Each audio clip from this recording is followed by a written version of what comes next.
with the implant. Next week, Peter's going to the audiologist for tests, and then he'll definitely get the cochlear implant in January. A friend of mine asked me why he's getting it. I told him you wanted it, and they were very surprised. He feels sorry for him. What can I do? You mean you're embarrassed about what other people will say about it?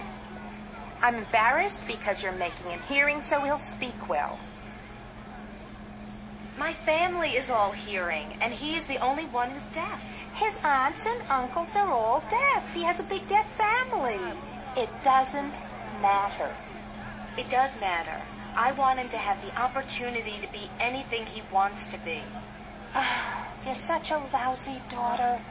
Mom says I'm a lousy daughter. She just said that. Oh, no, stop that.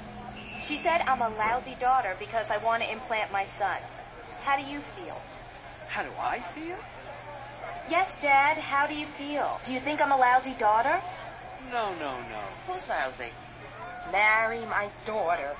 My deaf friends wonder why a person like her, who helps deaf people, who even interprets for deaf people, wouldn't love her own child even if he's born deaf. A mother should love her child the way he is. Deaf people think that the hearing people are trying to make them hearing. Not true. I don't mean to insult you, but people have to realize that the world is changing. It's not to hurt deaf people, it's to help them. I know it's hard for deaf people to accept this because it's like the floor has been pulled out from underneath a deaf person. I understand that. But you still can't stop the future. You can't stop progress from happening. Like Frankenstein's monsters. Today, when parents find out their child is deaf, they don't know what to do with the child, and they just force an implant on them. These parents are selfish. My opinion is if you're born deaf, that's it. You're right. I agree with you. Now you're all going to come after me. We have decided to give our son, Peter, a cochlear implant. I want to give my son opportunities to live in both worlds. You feel that deaf people are inferior. That's right. So you want to implant your child in the hope that he will have a chance in the future.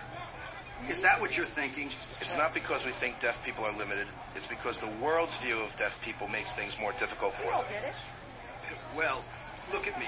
I work for the New York Times. I've been a supervisor of 25 hearing people for the past 5 years, and I am deaf. I'm a foreman in my job, and I control the whole shop. My boss can't live without me, and I'm stone deaf. A child is not a guinea pig. I think that the parent who forces an implant on his child is not considering that child's feelings. The body belongs to the child. When he grows up, his parents can ask him then if he wants an implant. But this is the best age for him to get an implant. So he'll have the best opportunity to learn speech and language. If we wait till he's 15, it'll be too late. You know, we're not taking his deafness away. He'll know he's deaf. I'll teach him his deaf culture. Parents making... Do we think the implant can kill deaf culture, yes or no? Yes. Yes. Yes. Yes. Once someone is implanted, he will migrate to the hearing world and won't bother with the deaf world. We can't determine what would have happened if the technology was available a long time ago. Who knows? Maybe we'd all have implants today. Who knows? Pretty soon, we will look like robots. Not all deaf people can develop good speech and sound like hearing people. Maybe just 20%. So deaf culture will persist for many, many more years. Deaf culture is wonderful.